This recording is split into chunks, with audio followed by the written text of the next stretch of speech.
selamat datang di podcast kita kali ini. Hari ini kita bakal ngobrol santai tapi berbobot tentang manajemen risiko dan regulator completion.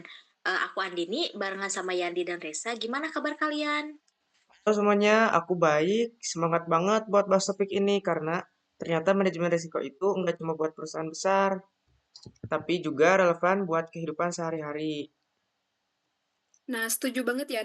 Aku juga baik dan aku rasa tema ini penting banget gitu karena seringkali kita cuma fokus ke keuntung ruginya doang, tapi lupa gitu kalau ada risiko yang bisa mengganggu kelangsungan bisnis.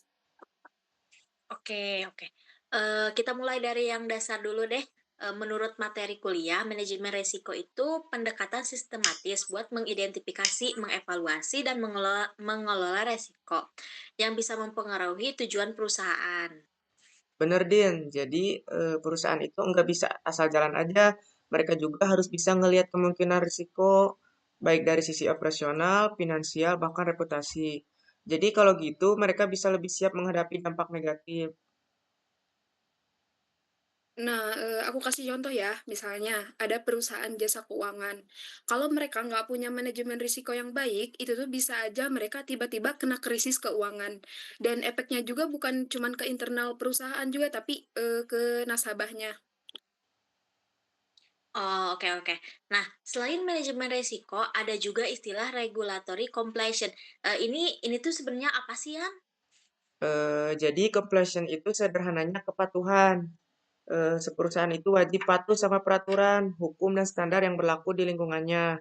Jadi tujuannya itu jelas biar mereka nggak kena sanksi dan tetap dipercaya stakeholder. Nah, benar banget. Kalau perusahaannya melanggar aturan, atau bisa kena denda atau reputasi jatuh, bahkan ada yang sampai gulung tikar itu lebih parah. Jadi compliance itu bukan sekedar formalitas, tapi bagian dari menjaga keberlanjutan si bisnis tersebut. Oh, oke, oke. Nah, yang menarik adalah hubungan antara manajemen risiko dan completion. Kalau digabungkan, katanya bisa jadi pondasi kuat buat keberlanjutan bisnis.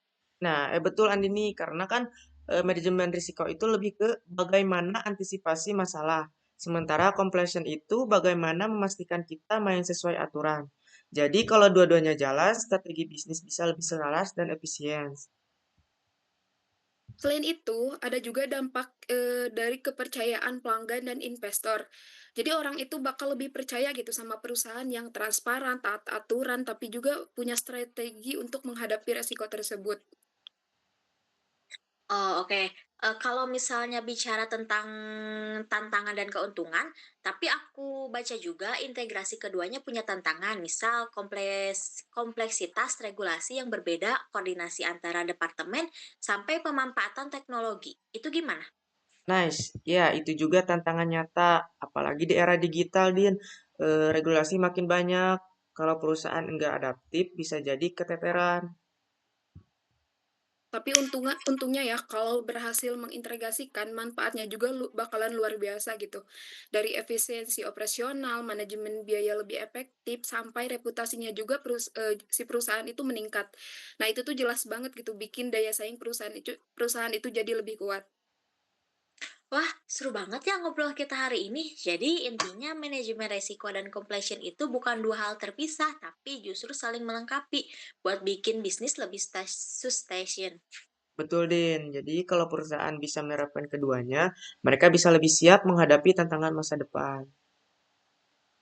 Dan buat kita sebagai individu individu juga harus relevan gitu. Kita bisa belajar untuk selalu siap dengan resiko, sekaligus taat pada aturan yang ada.